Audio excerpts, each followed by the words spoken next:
ચાલો વિદ્યાર્થી મિત્રો, હવે આપણે જોઈએ નેક્સ્ટ ટોપિક, દ્રઢ પદાર્થનું સંતુલન.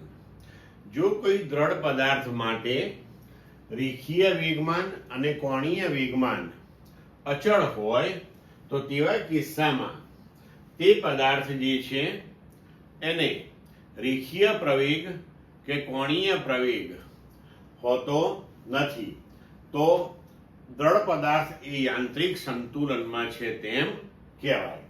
હવે પદાર્થને બે પ્રકારના સંતુલન હોઈ શકે, એક રેખીય સંતુલન અને એક ચાકગતિ સંતુલન. હવે જોઈએ, જો રેખીય સંતુલન એટલે કે સ્થાનાંતરીય સંતુલન. જો દ્રઢ પદાર્થ પર લાગતું પરિણામી બાહ્ય બળ શૂન્ય હોય, એટલે કે દ્રઢ પદાર્થ પર લાગતા બધા જ બાહ્ય બળોનો સદિશ સરવાળો જો શૂન્ય થતો હોય તો આપણે કહી શકીએ કે તે સ્થાનાંતરીય સંતુલન અથવા તો રેખીય સંતુલનમાં છે. એટલે કે જો n બળો લાગતા હોય તો બધા જ બળોનો સદિશ સરવાળો આપણે લઈએ તો એ પરિણામી બળ થશે. તો સદિશ F1 પ્લસ સદિશ F2 અપ ટુ સદિશ Fn આ જો શૂન્ય થાય તો આપણે કહી શકીએ કે પદાર્થ એ રેખીય સંતુલન અથવા તો સ્થાનાંતરીય સંતુલનમાં છે. આપણે આ જે સમીકરણ છે તેને લખી શકીએ કે sigma i equal to 1 to n સદિશ Fi બરાબર 0, જ્યાં i બરાબર 1 2 3 અપ ટુ n. ક્લિયર મિત્રો?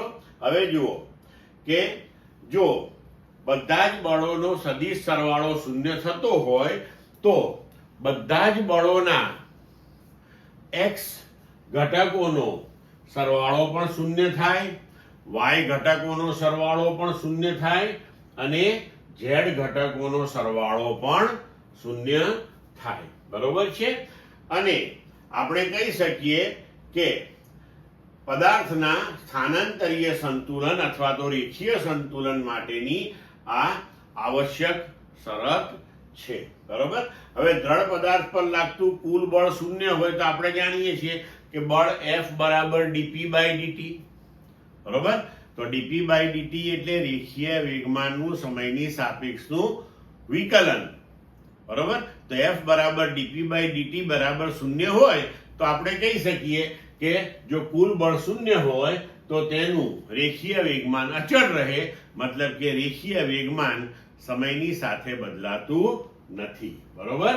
હવે આપણે જોયું કે સમીકરણ 1 કે દ્રઢ પદાર્થના રેખીય સંતુલન માટેની શરત છે. રાઈટ? હવે તેના પછી આપણે જોઈએ કે દ્રઢ પદાર્થનું ચાકગતિ સંતુલન. બરોબર? હવે જો દ્રઢ પદાર્થ પર લાગતું પરિણામી ટોર્ક એ શૂન્ય હોય, એટલે કે બધા જ કણો પર લાગતા ટોર્કનો સદિશ સરવાળો જો શૂન્ય થતો હોય તો દ્રઢ પદાર્થ એ ચાકગતિક સંતુલનમાં છે તેમ કહી શકાય. એટલે કે સદિશ τ1 પ્લસ સદિશ τ2 અપ ટુ સદિશ τn બરાબર 0. હવે સિગ્મા i બરાબર 1 ટુ n સદિશ τi બરાબર 0, જ્યાં i બરાબર 1 2 3 અપ ટુ n આપણે આ રીતે લખી શકીએ કે જે દ્રઢ પદાર્થની ચાકગતિના સંતુલનની શરત થશે. હવે જો દ્રઢ પદાર્થ પર કુલ ટોર્ક 0 હોય તો આપણે જાણીએ છીએ કે ટોર્ક ટાઉ બરાબર dl બાય dt એટલે કે કોણીય વેગમાનનું સમયની સાપેક્ષનું વિકલન બરાબર ટોર્ક. તો જો ટાઉ 0 હોય તો dl બાય dt 0 થશે, મતલબ કે L નું સમયની સાપેક્ષનું વિકલન 0 થયું. તો L એટલે કે કોણીય વેગમાન અચળ રહે છે. બરોબર? તો જો પરિણામી ટોર્ક 0 હોય તો લાગતા પ્રત્યેક ટોર્કના x ઘટકોનો સરવાળો પણ 0 થાય, y ઘટકોનો સરવાળો પણ 0 થાય અને z ઘટકોનો સરવાળો પણ 0 થાય. આ આપણે યાદ રાખવાની આ વસ્તુ. તો દ્રઢ પદાર્થ નું ચાકગતિ સંતુલન એના માટેની આ શરત થઈ સમીકરણ નંબર 2. હવે જો રેખીય સંતુલન અને ચાકગતિ સંતુલન આ બંને પ્રકારના સંતુલન જો એક સાથે પદાર્થ અનુભવતો હોય તો આપણે કહી શકીએ કે આ દ્રઢ પદાર્થ એ યાંત્રિક સંતુલનની અંદર છે. તો બીજા શબ્દોમાં આપણે એવું કહી શકીએ કે પદાર્થના યાંત્રિક સંતુલન માટેની શરત એ સમીકરણ નંબર 1 અને સમીકરણ નંબર 2 છે. એટલે કે આ બંને સંતુલન એક સાથે જો જોવા મળે તો આપણે કહી શકીએ કે પદાર્થ એ યાંત્રિક સંતુલનમાં છે. પદાર્થ આંશિક સંતુલનમાં પણ હોઈ શકે.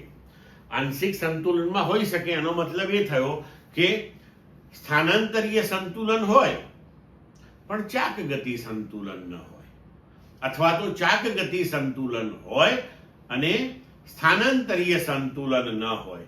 જો આપણે એનું ઉદાહરણ જોઈએ કે ધારો કે આપણે કોઈ એક આવો રેખીય પદાર્થ લઈએ, ધારો કે સળિયા જેવો, એને તેના મધ્ય બિંદુથી આપણે જડિત કરેલો હોય, બરોબર. હવે જો આપણે આકૃતિમાં દર્શાવ્યા અનુસાર એના બંને છેડે જો બળ લગાડીએ કે જેની દિશાઓ આકૃતિમાં દર્શાવ્યા મુજબની હોય, બરોબર છે, તો આ પરિસ્થિતિની અંદર અહીંયા આપણે ચાક ગતિય સંતુલન મેળવી શકીશું. એટલે કે પદાર્થ જો આ જે બળ F છે એના લીધે કરીને પદાર્થ આ દિશામાં ચાક ગતિ કરવા પ્રયત્ન કરે અને આ બળના લીધે કરીને આ દિશામાં, એટલે કે બંને બળ વડે ઉદ્ભવતા ટોર્ક જે છે બળ સમાન મૂલ્યના છે. અહીંયા આધાર બિંદુ જે છે અથવા તો દ્રઢ પદાર્થ જે બિંદુએ આપણે ફિક્સ કર્યો છે ત્યાંથી આ બળના લંબ અંતર સમાન છે. એટલે બંને બળ દ્વારા ઉત્પન્ન થતા ટોર્ક સમાન મૂલ્યના પરંતુ પરસ્પર વિરુદ્ધ દિશામાં હશે.